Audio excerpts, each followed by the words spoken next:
Mary, can you hear me?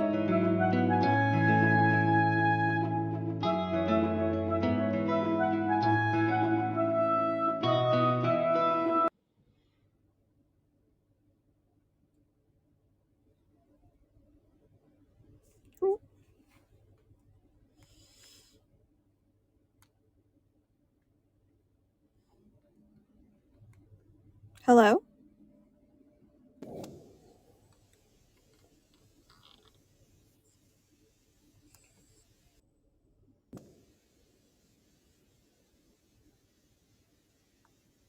Okay, perfect. I wanted to double check if I navigate away from this, if you can still hear me. So far, so good. All right, can you still hear me if I do this? Yep. Oh, perfect. Okay. Love it.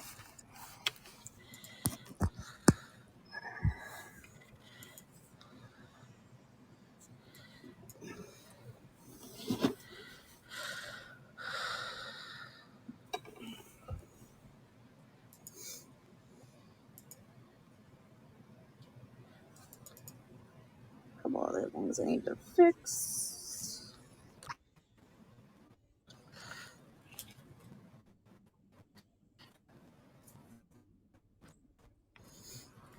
Turn that on and my email outlook on. Okay.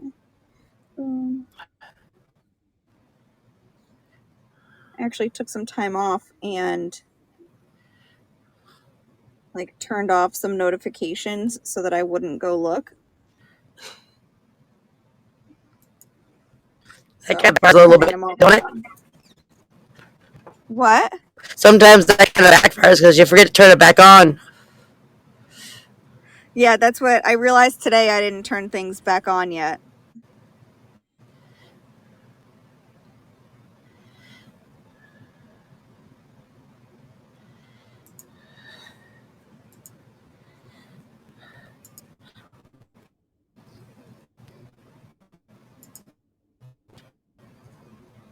Okay.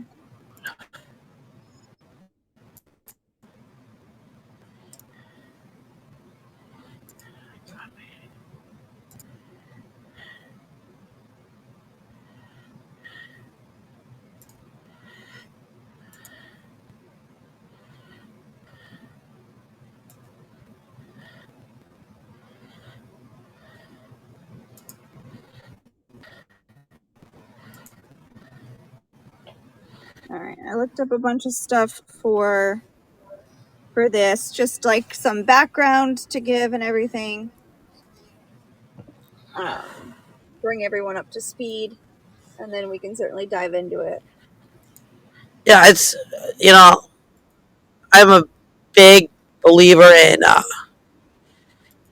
research, and, there are ways to fix it. But, when there's actual proof, and,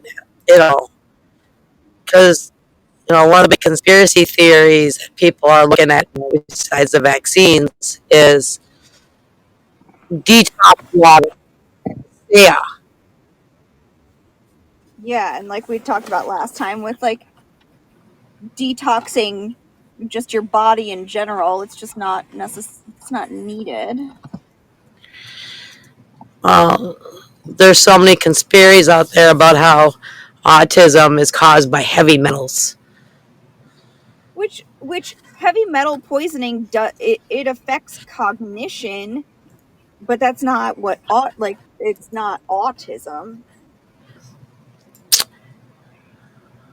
No, and what they found too with especially with autism is there's it explains it in the article about the brain barrier and how there's certain things that are with the brain that are being blocked so that you can't absorb things right. Yeah, it looks like it was. I read it briefly, but it's like about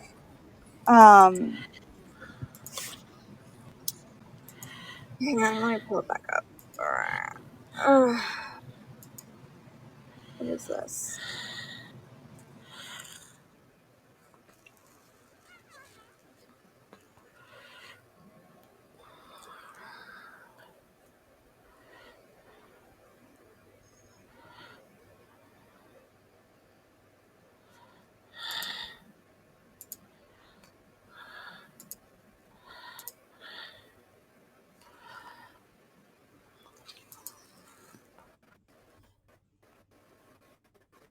Do we have an opener? Not yet. I'm still working on that. I'll just give you a countdown and then we'll start. I'll do an introduction. Yeah.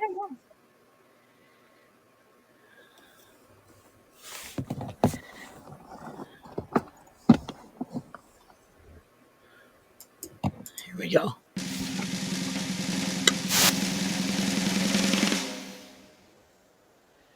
Welcome. It is Wednesday, and I am your guest co-host today with Beth. It is Nutrition Matters. Your normal host, Linda, just got out of the hospital yesterday. She's doing better, so hopefully she will be joining you all next week. Yes. So, yes, hopefully she's back next week. We definitely miss her. And today we're going to do some discussion around folic acid supplementation. Some very general background to make sure we're all on the same page, but then looking at it specifically, Mary, you brought up looking at it in relation to autism. And it's not, so the world of like autism and just neurodivergence of any flavor is not something that I really live in. So do you say, what's the normal terminology or accepted terminology? Is it like autism treatment or autism, like what is the typical terminology for any interventions that you look at for autism? Treatment or care. Okay. Okay, perfect. Um and then also, do you typically say like, I know this is one of those like framing disabilities and things, right? Do you say like a person with autism versus like autistic person? What's kind of the accepted terminology there? It depends on who you are. Like, I don't look at it as a bad thing. I look at it as a positive. Look at it as a gift. And both my kids are on the spectrum. And so a lot of people will say I'm neurodivergent or I have autism. Okay. Or my children have autistic traits or we're autistic. Yeah. It's Another one is I'm on the spectrum. I'm just leaving it like very open. Yeah, it's very, very open because so many kids don't have, or people have just autistic as a diagnosis. It'd be like autism with bipolar, schizophrenic, or anxiety, depression, and autism. Which is why it's a spectrum. Is it frequently seen with other diagnoses? Oh yeah, you meet a lot of kids that can sit there and acronym the alphabet to you with like a list that fills up a page. Oh wow. Which is the reason they did that was because there is no medication to treat the symptoms of autism. So with being autistic, there's ways to overcome the issues, but there's no known treatments. So the doctors came up with a loop around. So kids who have a hard time focusing have ADHD. So autistic with ADHD, so you put them on Adderall or whatever med. Kids with anxiety get put on anxiety meds, even though technically there is no safe and SSRI drug or anxiety med for children. Yeah. Same with kids with depression. Because these symptoms come with it a lot of times, depending on the environment they're in and how they're taught how to deal with it. So it's a lot of like symptom treatment then versus treating, even though the underlying issue has a name, the underlying issue doesn't get treatment. Correct. It's still the symptoms that get the treatment. Correct. Because what it is with autism, it's a malfunction in the wiring in the brain. And what's really cool, so you know how the old saying used to be, if you don't use it, you lose it? Yeah.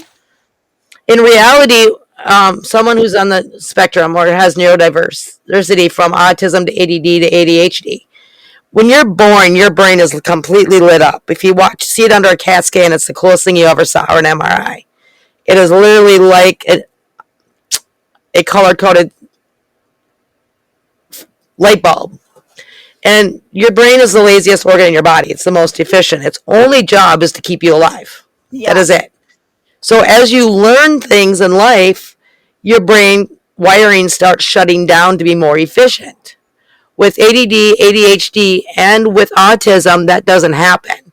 And so a lot of the issues come up with is the wiring crossing. Wait, but that's So normally, beautiful that that doesn't shut down. right, which is where, they actually use more of their brain than the average person. But because our brains are wired to shut down, there's a lot of conflict with wiring communication errors and also a lot of brain barrier problems when it comes to supplements and medications. Right, which is what you saw, that article you sent me was specifically about folic acid and its ability to cross that barrier and be utilized in the brain. And what I didn't get a chance to look into that I would be interested in is that there's also some research in this I'm gonna be wrong. MTHFR gene. MF MFTHER.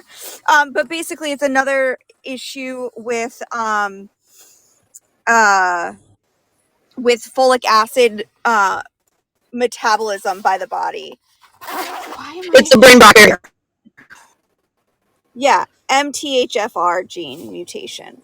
Um yep, so it's the same so I'm wondering if there's any overlap there too. That would be interesting to look at and figure out. But for some general background, right?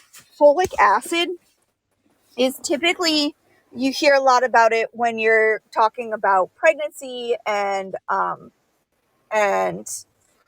prenatal vitamins. Folic acid helps prevent neural tube defects. So making sure that the tubes that are around your neurons and your nerves all close, and like that your spinal cord closes when the baby is being formed, right? And that's the reason for folic acid supplementation during pregnancy. And I saw that there's some research about the folic acid supplement of a mother and potential relationship to any kind of autism spectrum disorder in their offspring.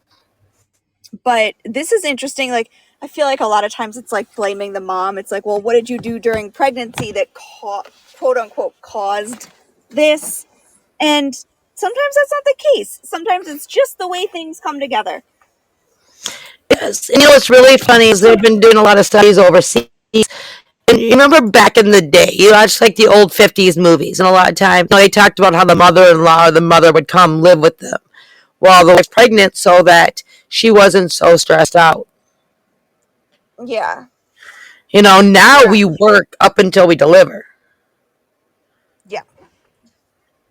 We had Oh, COVID. We had all these stressful situations. We live in a world of stress that people don't know how to manage anymore. And so they're finding out that has a lot to those excess hormones that come out of us when we're stressed go right to the baby, which will affect some of the wiring. for sure. They know. And then You looking know, at, I know that that study was actually done on folinic acid when we're looking at supplementation for somebody um, anyone that's got trouble with absorbing and utilizing folic acid. The studies are done using folinic acid instead because it's more accessible, it's easier to absorb, it can cross those barriers easier. So I just wanted to do a little bit of background. So all of these are just different forms of vitamin B9. So it's kind of all the same thing, but slightly different. I'm trying to think of a good like comparison, but nothing's coming to mind. Right? It's all different forms of the same thing. So the folinic acid is just a little bit more broken down and easier for your body to use, but it's only necessary if you've got an issue with using folic acid. So it's not something that like everybody suddenly needs to switch to finding a folinic acid, and a lot of times it's only available as a prescription. So it's something that needs to be prescribed, so you can't just go get it over the counter and try it usually, from what I'm Right. seeing. It's an off the counter off the it's not a name brand, so it's really cheap. The thing is why I tell parents whose kids are diagnosed with autism and they're having these issues to go get the DNA testing. If you've got the autism diagnosis, your insurance will cover. Now, what do you get DNA testing for? They look at genetic markers. Like for Okay. instance, they look and see if you're missing that you have that gene issue.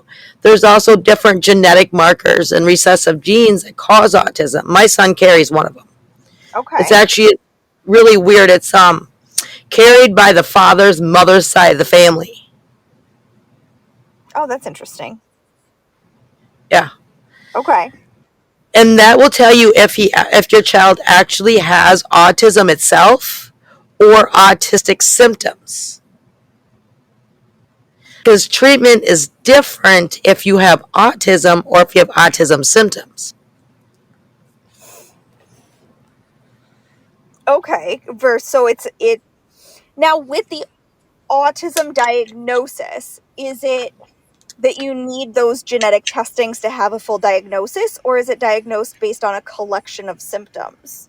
It's a diagnosis, and this is where it really bugs me now in this day and age, and this is part of the reason why the numbers have been going up, is you can go online and go get a test. So like a psychological screening, like when I went for to the psychiatrist for my anxiety diagnosis, like I did a paper questionnaire Yep, basically, and then an in-person interview. correct. So it's based on a series of different issues or symptoms. And from there, they do a family intake, a school intake. They do a different views if you go through a therapist. Now educators in schools can put you on IEP and give you an educational autism diagnosis. Okay. Therapists can do it. Just about anybody with taking certain classes can do a diagnosis for autism.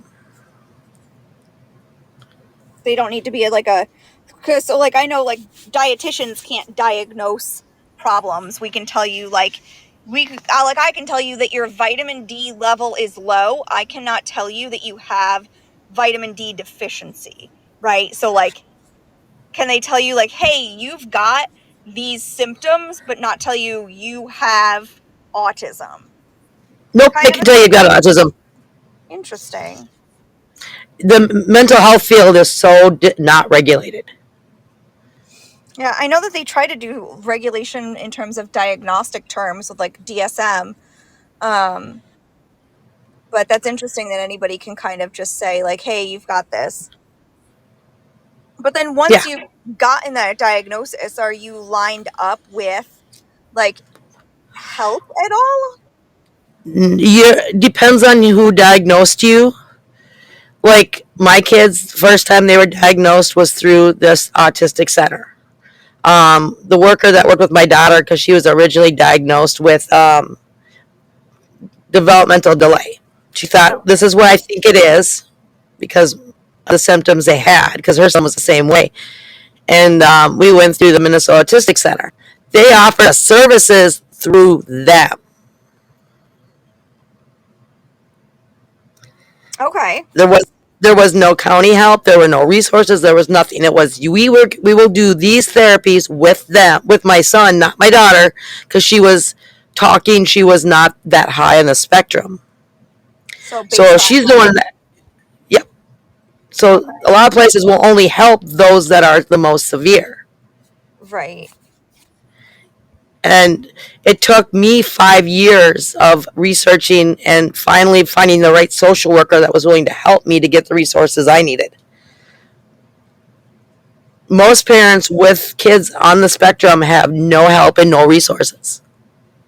And is there like a national like database to find people that can help or anything like that? There are some like Sparks, the autism centers. There's a few that are out there, but you Okay. got to be very careful. There's so many out there that are just bogus.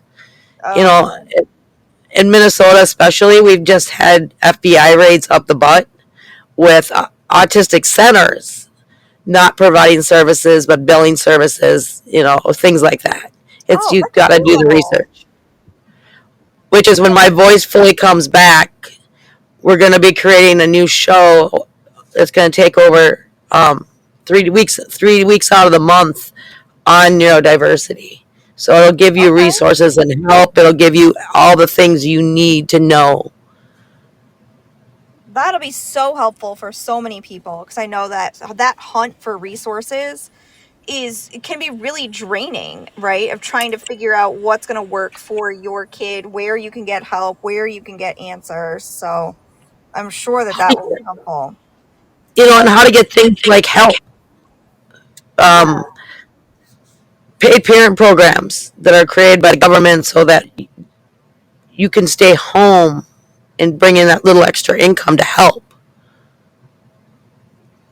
And it's so going back to this, the folate. So folate, folic acid, and folinic acid. So folate is the naturally occurring substance, is folate. That's what you find in like fruits and vegetables and things like that. Um, and then folic acid is the synthetic form. And then folinic acid is that like even more broken down form for people that have trouble absorbing it. And this is something that everyone needs, right? And typically we're getting it through our fruits and vegetables and things like that. But you can have a deficiency, like anybody can have a deficiency. And you're going to have like fatigue, typically, like mouth sores that aren't something, indicative of something else. And you can also have neurological issues. So there's also that as well. So it's something that everybody would want to make sure that I mean, if you don't have issues, you're going to get it from fortified bread products, but then also like your leafy green vegetables. So So you're fortified, so carbs. carbs and veggies, yeah. Well, Well, fortified bread products. So this is where you get into processed foods, and are they really all bad? Because you're going to be getting in more folic acid. And this is again for people that don't have trouble with absorption. You'll get it well, from fortified bread products. that actually makes sense because a lot of neurodiverse kids will not eat fruits and vegetables. And then you can also get it from like leafy greens, nuts, beans, eggs, dairy. Like it is in a lot of these foods that we're eating. But if you've got something that's preventing you from absorbing or utilizing it properly, it doesn't matter how well you eat, like in But terms this of your would folate. explain why so many neurodiverse kids are carb eaters. I think that there's more to it than that necessarily. Like kids in general need more carbohydrates, and if you've got a kid that's expending a lot of energy, they're going to be seeking more energy. And then sometimes, especially if they're seeking like very refined carbohydrates, so like cookies, cakes, candies, that kind of pastries, donuts, some of that's actually dopamine seeking because of the sugar in the food. So the carb seeking with that, and this is something I was actually helping a friend with recently. Um, the carb seeking with that is very multifactorial. So like in that instance, it's a child who's very, very active. So part of it is just this search for easy energy. But then it's a child who also is like dopamine seeking. So they're going for that sugar because it's giving you that same type of rush. So there's a lot of different stuff that can be happening there. I don't necessarily think it's them looking for that folic acid because their bodies aren't absorbing that particular type of folic acid anyway. And it's not naturally occurring. It's put in during the manufacturing process. Um, mm, mm. Yeah. So there's a lot of general issues that can happen with folate deficiency. Like I said, like fatigue. It can actually lead to anemia, which is where you don't have enough red blood cells. And so that makes you feel tired.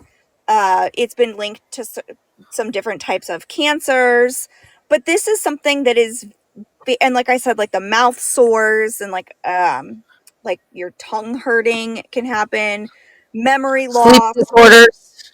confusion, yep, trouble sleeping. Um, and these are all things that you can, if you think for some reason that you have a folate deficiency, you can go get that tested. That is something that can happen, and usually it's because of something else, right? Like it doesn't just happen on a whim. Like it's usually that you're having trouble absorbing folate for some reason, or trouble utilizing it, or you're on a medicine that causes folate deficiency. And that's where what you found, Mary, about how this folinic acid is utilized a lot in conjunction with cancer treatments, because the cancer treatments cause folate depletion. So it's because something else is happening. Actually, this can happen with alcoholics as well. One of the big things is supplementing with B vitamins as somebody is detoxing from alcohol abuse. So there's there's usually something else happening. You don't just magically one day wake up with like a folate deficiency. It's a symptom of something bigger happening. So, but you can get it tested if for some reason you think you have it, but just be aware that like that's not your issue. Your issue is something else if you've got a folate deficiency. Right. Yeah. So, all right, and I actually wrote notes for today, which is like big for me. I almost never do this. um, and so I'm like checking it. I'm like, we talked about maternal folic acid intake. Um, Typically we're talking about neural tube defects. There was a little bit of studying done about folic acid intake or folate intake for autism spectrum, but it's all I could find were some very small studies on that. So I don't really know where that stands. So as I've said on here, typically for good use of research, what you look for are larger studies. So I'm not talking like 40, 50 people. I'm talking like a couple hundred people. Like if you can get something that's over 1,000, that's even better. But you want these big groups because then that tells you that it is applicable to a broader population. Like I can go hand pick 20 people that are probably going to fit what I want it to turn out to be, but it's going to be real hard to like cherry pick out 300 people and get the results I want. So um, I couldn't quickly find like a giant study, and typically those little studies they're still very useful. So what it does is it calls for more research. It's like, hey, I found this, let's look into it more, right? um, or hey, I found this, and then it's like, well, 16 people replicated the study with different groups. So now there's some more validity to it because you can create those results over and over with slightly different groups of people. So there's some validity, like there's definitely usefulness to small In the studies. chat, I am But my when friend we're in the chat, what happened, Mary? for uh, Oh there's links for different research articles all over the world. The problem is right now, the autism world is so divided. And so the U.S. is falling behind on the research. Right now, Johns Hopkins University and a few other ones are the only ones doing the research. So I look Oh, overseas, okay. research comes to treatments with autism. And Japan, Norway, and India are actually on the cutting edge of doing the research. Got it. Yeah, so that's great. Yeah, those are some good resources. Um, so I know that the CBS link that you put in, that's the most recent news story you saw about this. Will it not Yeah, let me click on it? No, it's not letting me click while I'm talking. I think I have it open somewhere else though. So because I saw some dating back to like 2016. So like this has been in the discussion, right? But it's not. I'm hoping that maybe that like the more recent article will kind of bring it to the forefront, because that's, I don't want to say like, I don't want to say like an easy fix, but like if it's something as simple as supplementing with folinic acid to get some better just because I know the biggest thing with this was the talking, right? If I'm remembering the article correctly. correct. The folic acid Yeah. helps improve Yeah. speech and Improving fix that issue. speech. But so when you fix speech, the biggest problem with these kids is they can't talk. Some of them can't talk. They're nonverbal. And so they're Right. locked in them. So when you can get them to be able to speak, they become better advocates. They become more, the world changes. And I can tell you this from experience because I worked with a lot of clients that were nonverbal. But also my own son was nonverbal till he was 5. And he became verbal when he started kindergarten. And now he's, in the matter of 3 years, he is now talking in sentences. He's at like a 4-year-old level with big words. And Okay. now he's finally, starting conversations.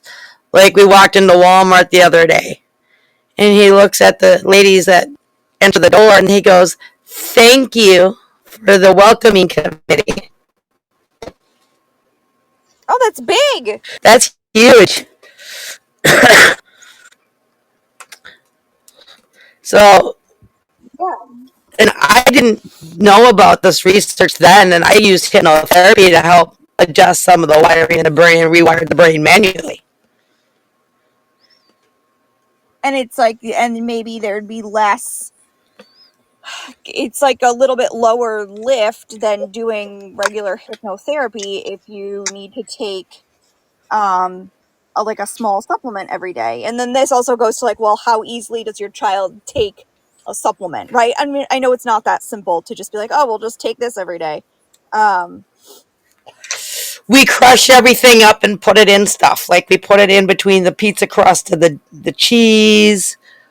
So when he's eating his pizza, it's mixed in with that, or it's mixed in a water drink with like Crystal Light packets. Yeah, my son don't take meds. yeah. Um, we mix it in pancake batter, make him waffles or pancakes. We have to sneak everything into his food. But then you have to like make sure he eats all of it too.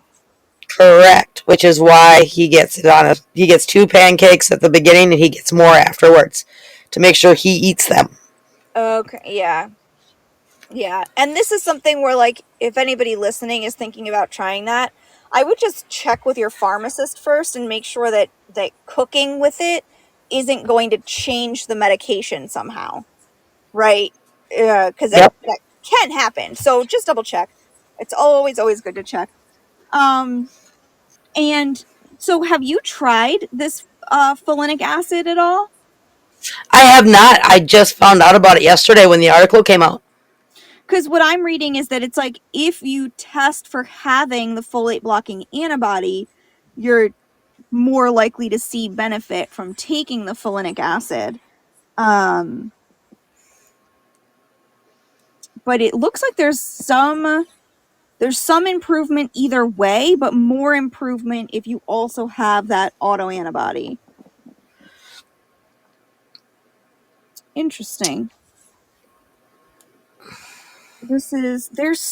I didn't realize how much research is out there because again, this is not a world I live in. Um, but there is a lot of research of trying to figure out like, okay, if it's not something that's necessarily preventable, like how do we help alleviate some of the symptoms that these children have or people in general have. Um, and then of course also with this, there's very low side effect risk, right? Because that's whenever you're looking at a new treatment, one of the things that's always weighed out by the clinician is, okay, well, what is the risk of side effects? Um, and this is for anything, right? Is the benefit better than the side effect risk? And this Right. is, I remember, I actually don't remember if he ended up getting it, but I remember my brother was bitten by a black widow, brown recluse, I don't know, a venomous spider of some variety, and was having a horrible reaction to it, right? And when he went to the ER, they were like, we're not giving you the antivenom because your current reaction is better than the potential side effects of the antivenom. Yeah. A Yeah. lot of times the cure is worse than Yep. the issue. Yeah. He's like, you've got to be kidding me. They're like, no, we almost never give it out because the side effects to it are so bad that you just ride it out and it's a better trip than so it's good to see that it's that for this particular population, looking at the folinic acid, it's very low side effect risk. So any side effects that there are very minimal, and so it's something that could potentially help a lot of folks, Right. and it's something And that's I, very testable. and that's like with my son's stomach meds. Um, it puts him to sleep. So he takes them at night, and we got rid of the melatonin and other things supplements we use to help him go to sleep. That's the one thing that you got to make sure with anyone who's taking supplements and medications is always have that list. And that's what I love about this day and age, especially like the Mayo Health system, is you literally go through and you put in your list. And Yeah, like every appointment you have to go through and they sit down with you to make sure you're still taking this. If you're not, why you stop taking it. and it's very much like that list needs to include everything, the over the counter stuff that you're doing, any kind of like herbal supplements you're doing, all of it matters because there's drug nutrient interactions, there's drug interactions, drug supplement interactions, um and Even the all of it. smoothies and the like the shakes and the powders you take. Yep. Yeah, You if need you're to keep doing track of all that.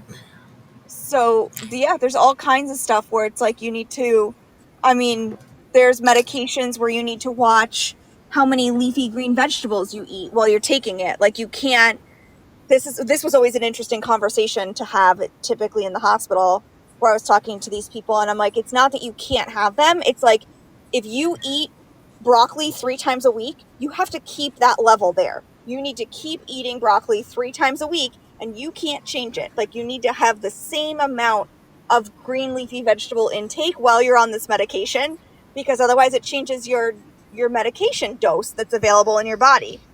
So if you're going to suddenly change the way you eat, you need to tell your doctor, like, hey, I'm getting real tired of kale and broccoli. I'm cutting it out so that they can change your medicine.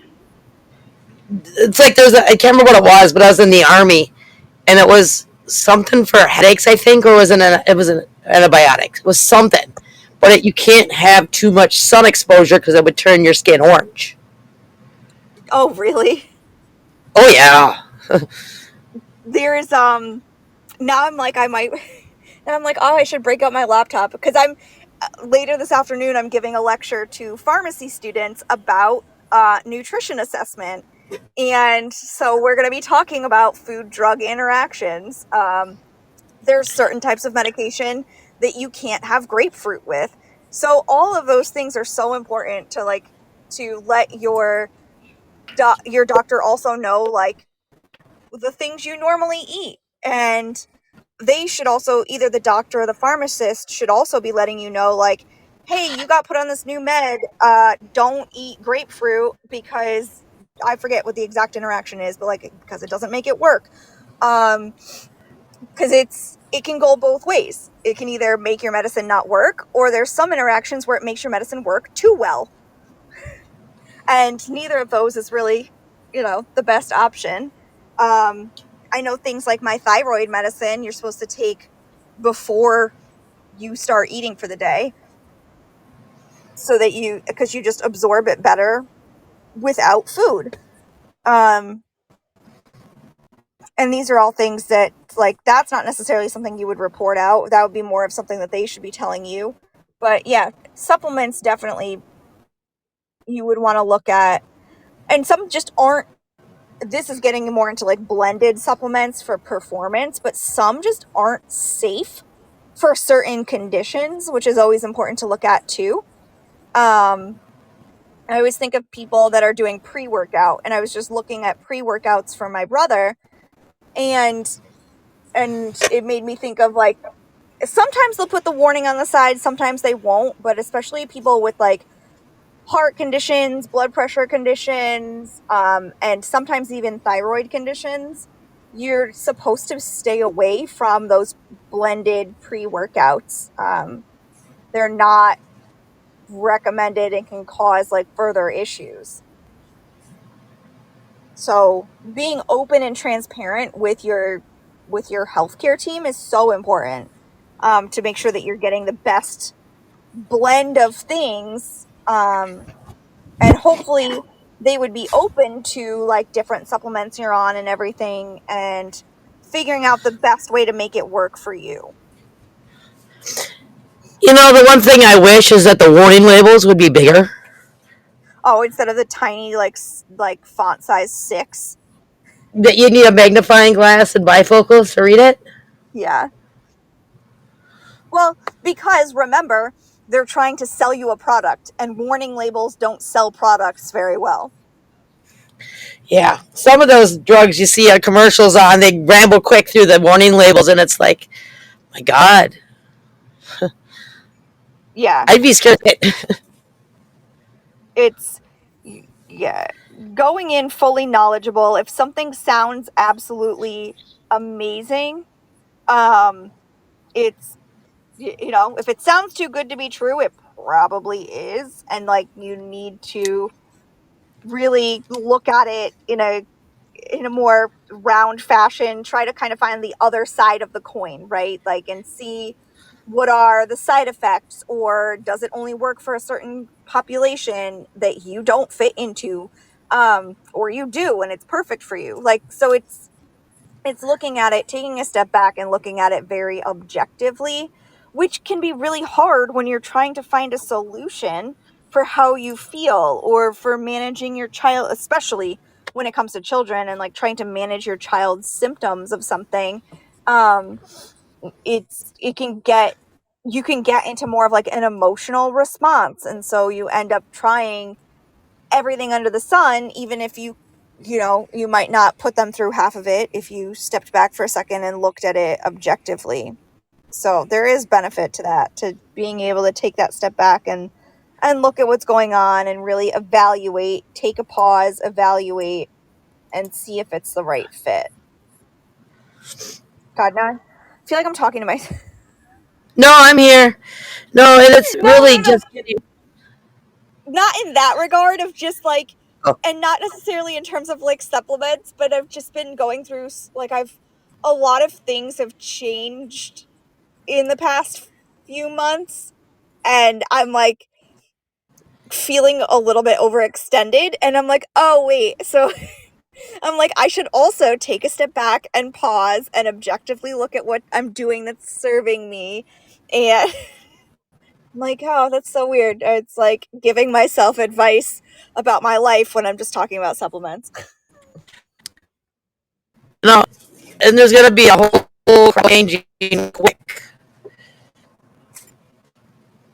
A whole range of what? Stuff, different things changing with the new health food kick, and the elimination of different dyes and trying to ban this food and this food and this food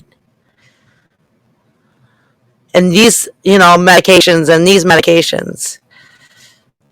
It's oh yeah, with the Make America Healthy Again. Yeah. That's gonna be. I actually, I was going to ask you at some point this week how much I can get into that on here. I completely Um, do as much as you want because I believe personally that this is the United States. We're free. So if we're allowed to screw ourselves up with crap, yeah, that's a great that's part my of our country. personal right. Yep. I fought and defended this country for that reason. So I can decide I want that candy bar. It's yes. And I explain. I will. This is something that I would need an outline. I can definitely outline because I started it for something else, and like be able to really go into it for the full hour of how I feel about that because it's like it's so close and yet so far away. Um, where it's like I don't know. It's so close. It's right there. It's almost there, and then like takes this full left turn, and I'm like, you were almost there, and then you took the left when like you were so close. And we'll see what happens, but I don't know. I don't know. It's just, yeah, it's like you can't eat this. You need to be healthy. These drugs, to cure depression, you need to, be outside, live the world, Listen, stop feeling sorry for yourself, which is great, theoretically speaking. But there's so much wrong with the brain in that process that it takes more than just changing your mindset.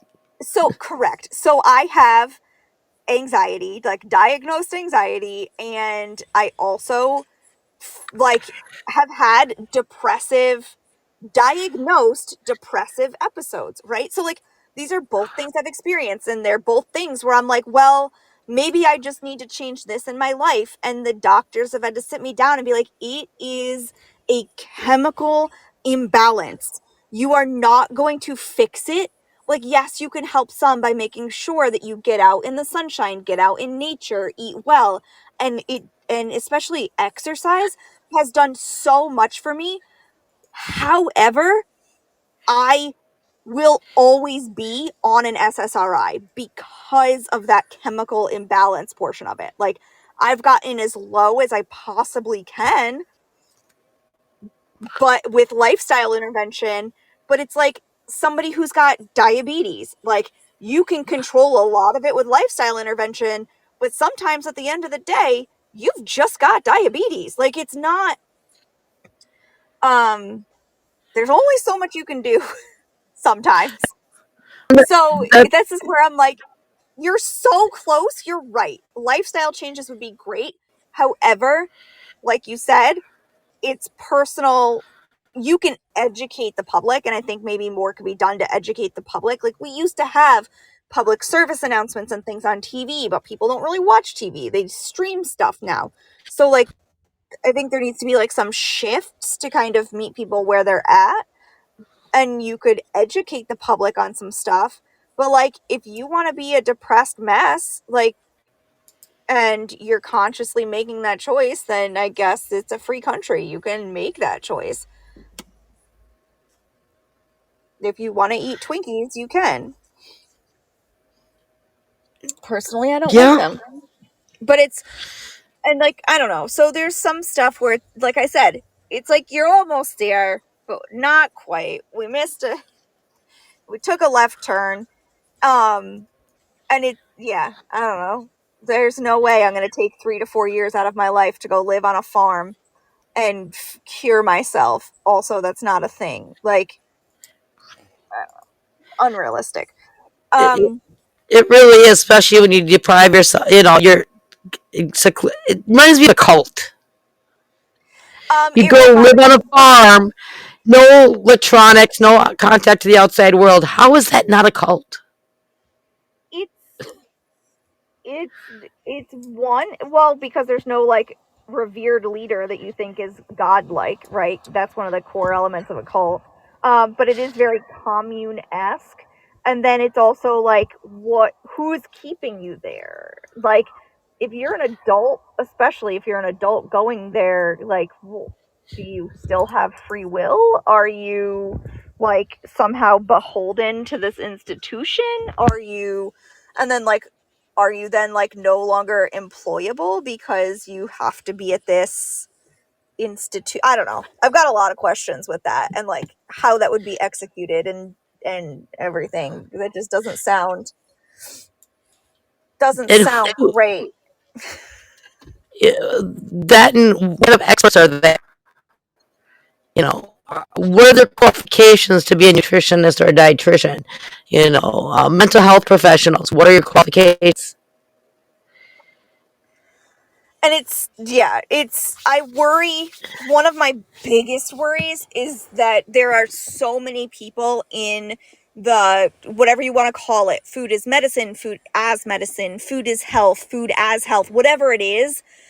There are so many voices in that space that are not, that have an interest in nutrition and that are not actually dietitians.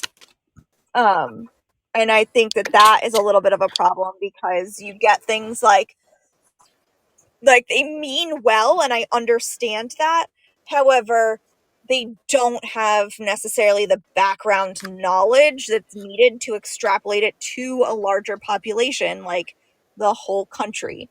There's only so much, and there's only so much you can extrapolate to the entire population, because we're all dealing with different things, right? Like a great example is like, you can't even say like, hey, this is the best diabetic diet, because you're not nuancing, does that person have diabetes and heart failure, or diabetes and kidney disease, or diabetes and gastroparesis? Like, there's so many nuanced pieces that, like, even a general healthy diet and getting in enough fiber and everything, if I've got somebody with like gastroparesis or of some sort of flare up of their IBS, like, that fiber is no longer a good option. So um there's so much more nuance to it than just saying like, oh, you need to eat whole wheat bread and fruits and vegetables. It's like, that's cool, but that's not always the best option for everyone. um Exactly. Or, is it stroke and because, damaged parts of your brain cause different body parts not to work properly, yeah, you know. and like, well, it's like, well, I can't chew that, like, so, or I can't swallow that. And there's a lot more to it than just following a general healthy diet.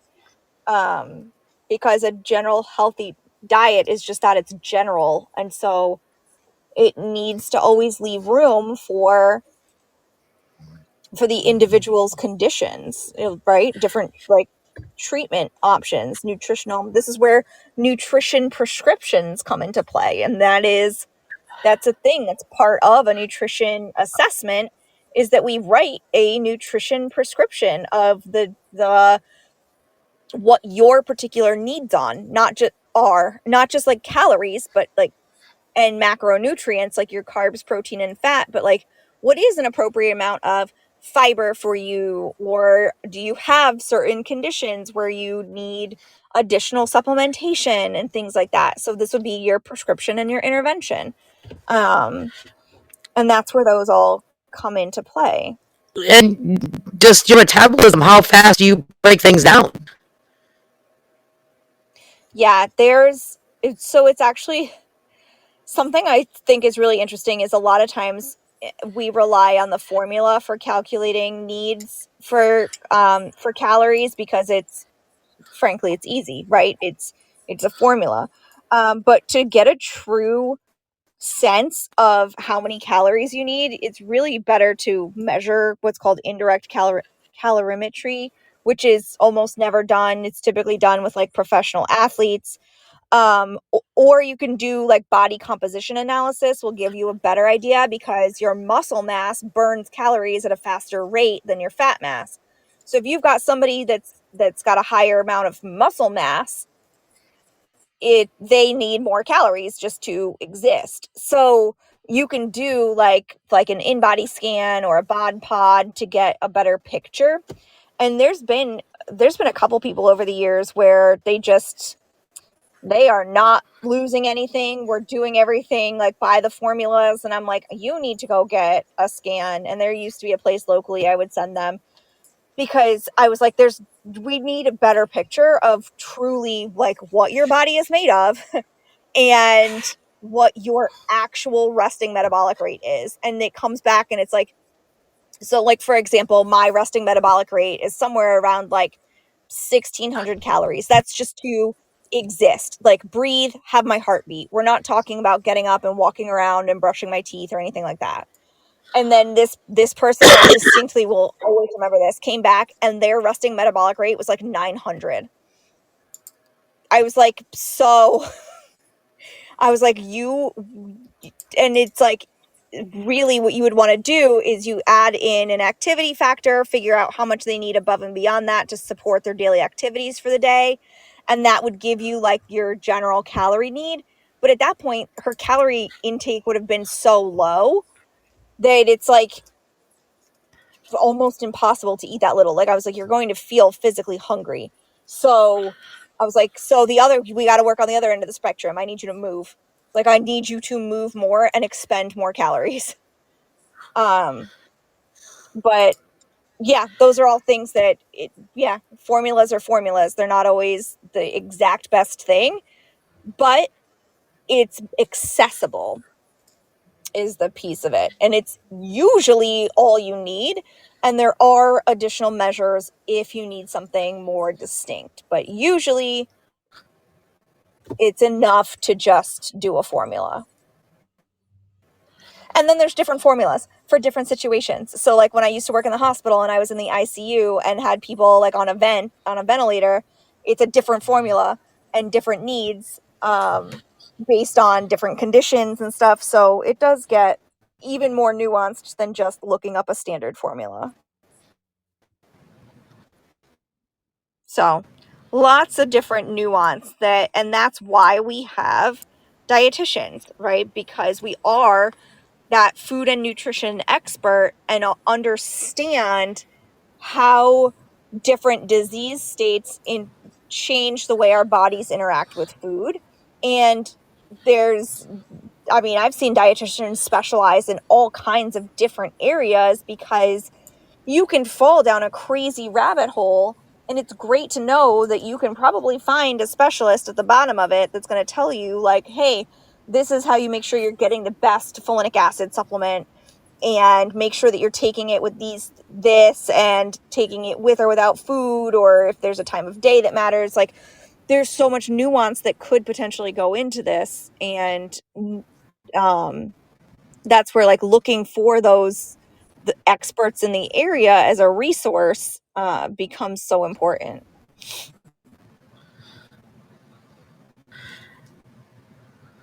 I don't know. I was on a high horse yesterday about dietitians as the food and nutrition experts, um and really knowing, I feel like sometimes people don't know when to lean on a dietitian beyond weight loss or diabetes management. And granted, that's where I've focused most of my career is weight loss, diabetes, and heart disease. But also recognizing that like there are dietitians everywhere for all different things. And especially looking at, now that I'm looking more at like nutrition programming and nutrition policy and things, like there's still very much space for dietitians there.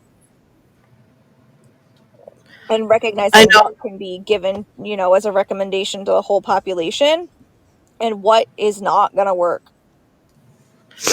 Right, which is bogus. Like for instance, one of the old theories was ADHD. Caffeine was a stimulant theoretically, so you don't give your kids sugar or caffeine because it drops them off the walls. But in reality, if you're ADHD, caffeine is actually a calmer. Oh, yeah. Well, Yep. my kids drink coffee for that reason. Yeah. it's a stimulant, and so are many ADHD medications. And so yeah, it can actually be helpful for them to take a breath, calm down, and have a better interaction with the world around them if they have that little bit of coffee. And they drink it black. They don't put sugar or anything in it. They drink it black? They're nuts. That's Because crazy. that's the way daddy drinks it. So they drink it the way daddy drinks it. Listen, I put a Splenda in mine, but I gotta have something to cut it a little bit. I don't argue with them. I'm like, whatever. You and that's your dad thing. You and dad figure it out. I just am picturing like small children sitting around the table, like with your husband drinking black coffee, all of them slightly irritated. Yeah.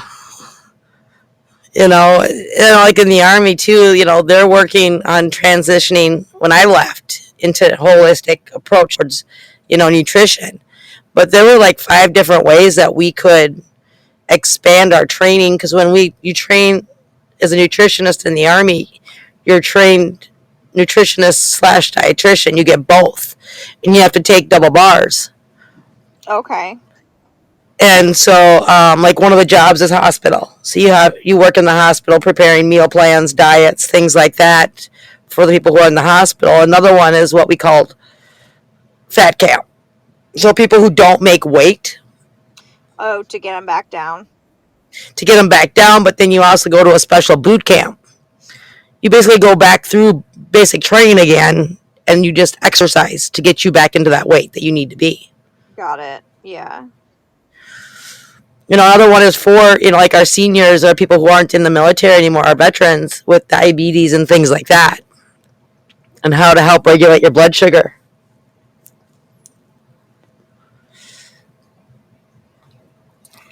And I know we've talked about it before on here, but that's always a big difference if you're going from, hey, you didn't make weight, here's exactly what you need to do, to, hey, you're gaining weight, but now you're in civilian life and you have to seek out your own help. Yep. That's what I struggle with.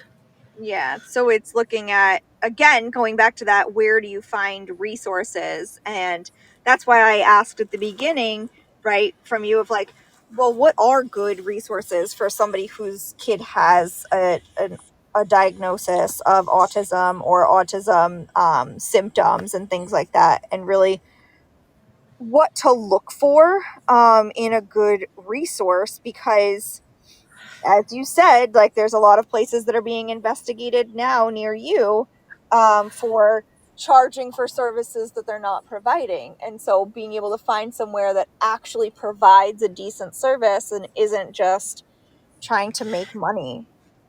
That's where you got to make sure too, like especially with social media. And one of the shows coming up on Thursdays will be debunking these conspiracy theories and these myths. Oh, I love it. Like That's so good. gluten free cures autism. Um, Always make sure your child is tested for gluten intolerance before you start screwing with their diets. Yeah, because otherwise you're adding more stress, and if stress exacerbates any sort of other symptoms stress is going to make people in general act out. So like if you're putting undue stress on yourself and your child, really you might even just be making everything worse and harder. And they're going to be eating less. Here's the cool part of autistic kids, and I've talked to a lot of adults that were on the spectrum, and they are more in tune with their bodies than a regular person. Oh, cool. To the point that if they overeat, we feel discomfort and bloated. To them, it's like their stomach's going to explode. They have pains, they feel it at a different level. For instance, my son, he was growing, he grew 3 inches in a matter of 6 months. Oh my God.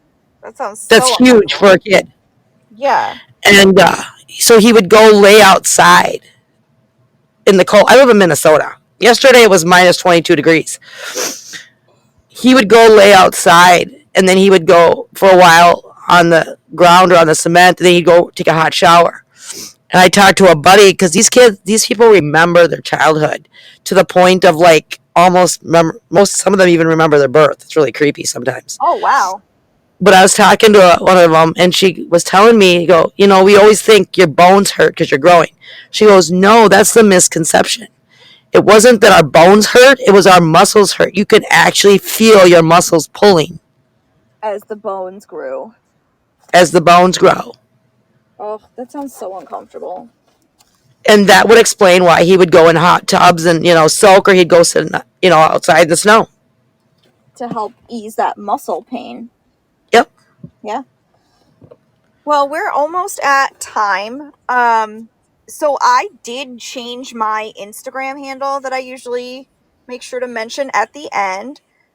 So it is now, it's evolve __ DN. So the name of my business, evolve __ and then DN as in dietitian nutritionist.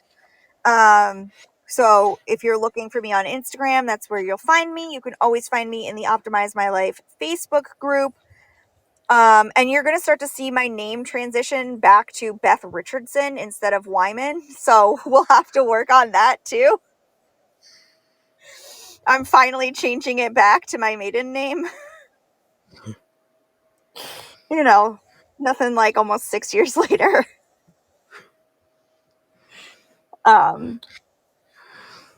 So that's that.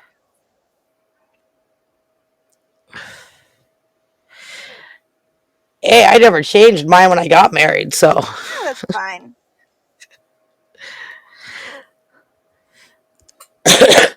So you can find her on Optimize My Life, but also on her own, which is in the chat, which is Nutrition Matters with Beth Wyman, that I'm going to have to change.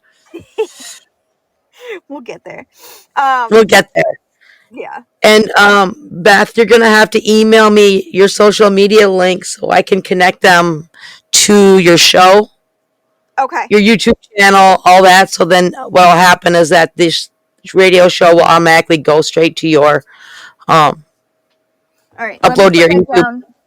Because now I will send you my updated blurb about myself too with the new name.